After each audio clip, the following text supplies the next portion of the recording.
Ok, xin chào các bạn. Và ngày hôm nay chúng ta sẽ đi tham quan một trong những địa điểm nổi tiếng bậc nhất của thành phố Tân Bắc, đó chính là Đạm Thủy. Và tại Đạm Thủy thì bạn nghe cái tên không thì bạn cũng biết là thủy liên quan đến nước, đúng không? Chúng ta sẽ nói đến là biển, đúng không?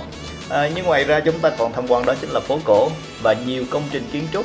Đặc biệt chúng ta phải kể tới đó là một trong những cái đền đạo lão nổi tiếng, đó là đền Thiên Doan. Chúng ta sẽ cùng bắt đầu. Ok.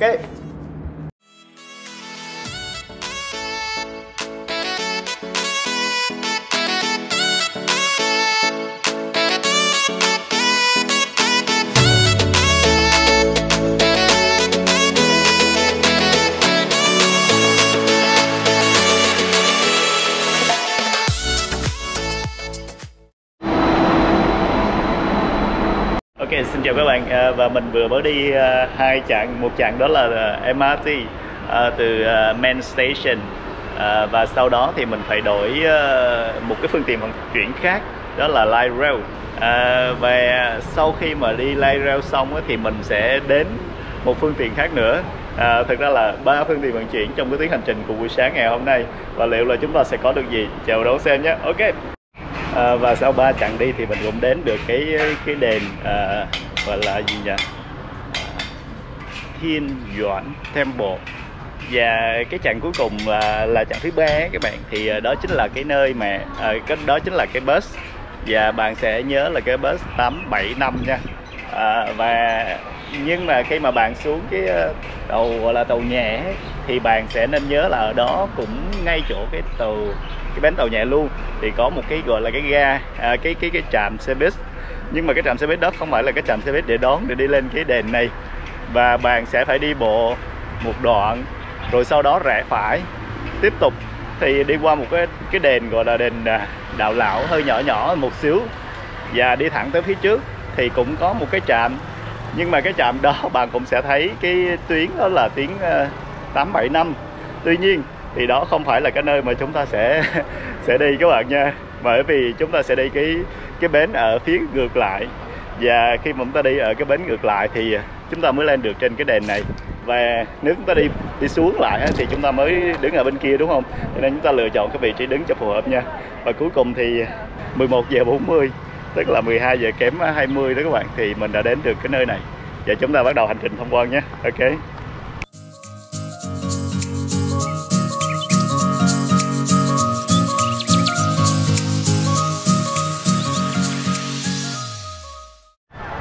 Và nghe nói thì tại khu vực đền này gọi là Thiên Doan thì đó là một cái ngôi đền rất là nổi tiếng.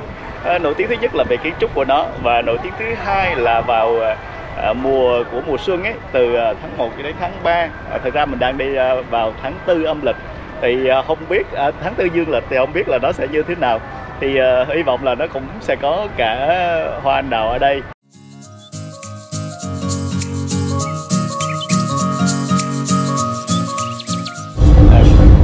Chào các bạn, rất là thú vị khi mà mình đang đứng ở đây và mình có những cốc nước như thế này, và bạn thấy ở đây là một cái lúc đầu thì mình không biết cái này là cái gì, sau đó mình vào thì các bạn thấy ở đây người ta để ly nè. Ở trên này thì có một cái bảng ghi chữ gì đó, tất nhiên là mình đọc không được. Và xung quanh này là có những cái ghế để ngồi ở phía trước mặt mình, và đây là một cái máy mà cái chỗ để uống nước các bạn. Đây các bạn thấy đây, đó cái chỗ nơi mà ta lấy nước đèn ly đây, và ở ngoài đây có những cái ghế để ta có thể vào đây nghỉ ngơi và lấy nước để uống. Cũng tiện lợi đúng không? Chúng ta vẫn có thể nghỉ ở những cái này và có thể làm được ở những cái đền chùa ở Việt Nam. Ok.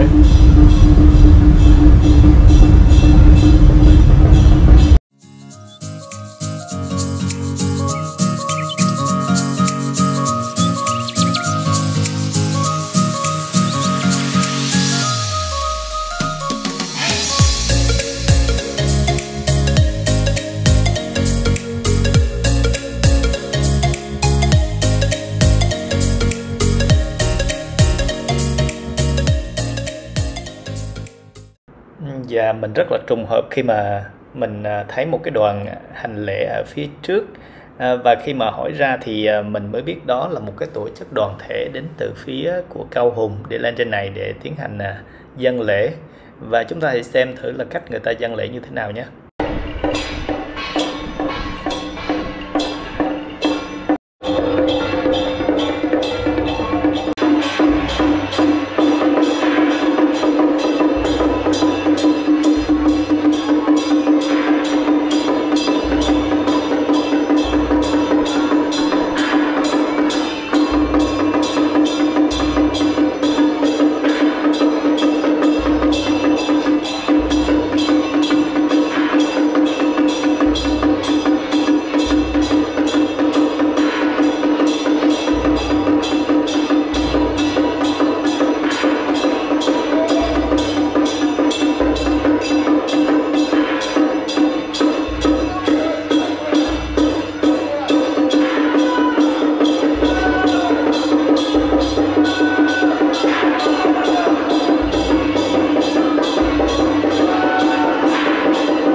Và như vậy là các bạn đã thấy là một trong những điều đặc biệt đã xuất hiện, đúng không? Đó chính là cái kiến trúc. Và thực ra thì người ta chia ra làm hai phần của cái ngôi đền này. Ở phần phía trước là cái điện thờ, thì ở đây phía sau là cái tháp. Cái tháp này 5 tầng và đó là một trong những kiểu kiến trúc đặc trưng của gọi là đạo giáo, hay gọi là lão giáo. Thì chúng ta sẽ thấy là chúng ta sẽ thử vào bên trong thử xem là nó đặc biệt như thế nào nhé. Chia sẻ với các bạn thêm một xíu về đạo giáo. Thì đạo giáo là hạt nhân của tín ngưỡng thần tiên. Từ thời xa xưa thì Trung Quốc thờ các lực lượng tự nhiên, như dưới thời nhà Ân chẳng hạn. Và Lão Tử được xem là một trong những người khai sáng ra đạo này. Ông đề cập đến một cái đạo mà có trước trời đất và cũng có cốc thần không chết. Và câu chuyện của Lão Tử thì thật ra thì trong sử ký của Tư Mã Thiên á, thì ông là một nhân vật có thật và sống khoảng thế kỷ thứ 6 đến thế kỷ thứ 5 trước công nguyên, tức là gần thời của Khổng Tử các bạn. Nhưng mà lớn hơn về tuổi so với Khổng Tử. Về truyền thuyết thì khi sinh ra thì ông đầu tóc đã bạc trắng, và bởi vì ông đã có 70 năm trong bụng mẹ trước khi ông sinh ra. Và đó cũng là cách thức mà người ta giải thích về tên gọi của ông là Lão Tử, là đứa trẻ già hoặc là bậc thầy già cả. Vào cuối đời thì ông đi về phía Tây trên lưng của một con trâu xanh và qua nước Tần, và từ đó ông biến mất vào sa mạc rộng lớn. Một trong những điều mà muốn chia sẻ với các bạn ở đây đó chính là mỗi đất nước, mỗi nơi và mỗi nhánh có việc thờ tự khác nhau. Nhưng mà chủ yếu là thờ Ngọc Hoàng Thượng Đế này, Thái Thượng Lão Quân này, thần Trấn Vũ hay là Huyền Vũ đấy, Quan Thánh Đế hay là Quan Công mà chúng ta biết, và Bát Tiên. Tuy nhiên thì ở Việt Nam thì chúng ta còn thờ thêm các vị thần như là Tứ Bất Tử chẳng hạn. Và thuyết ngũ hành cũng được trau diễn xây dựng trong cái đạo này với 5 yếu tố kim mộc thủy hỏa thổ mà chúng ta biết.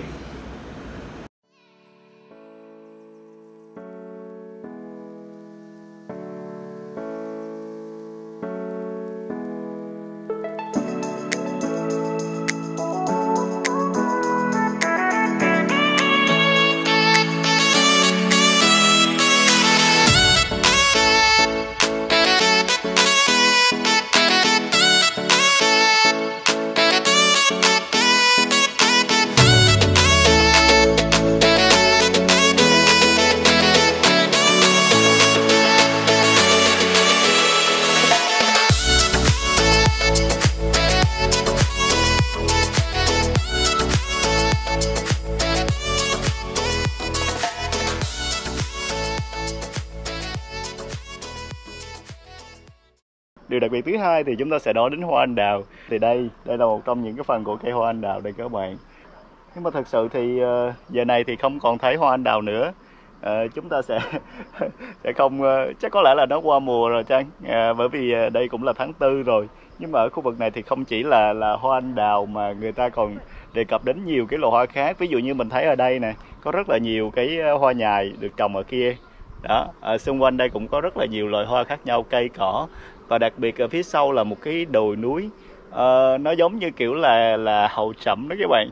Cũng là một trong những yếu tố phong thủy rất là tuyệt vời.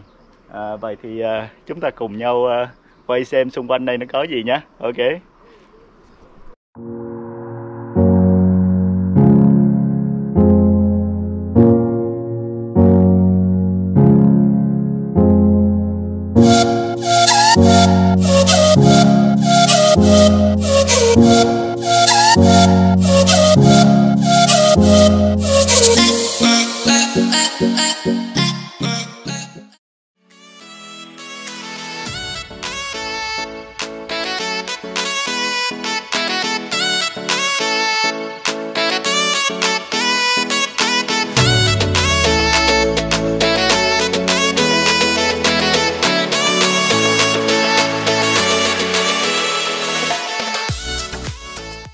Ok, xin chào các bạn, và mình vừa mới đến ga Tam Xụy, có nghĩa là Đạm Thủy các bạn.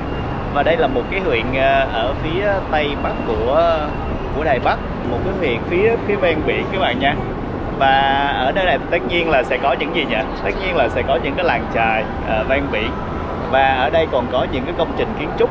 Ví dụ giả sử như bây giờ chúng ta đang ở một trong những cái địa điểm đó chính là ga Đạm Thủy này.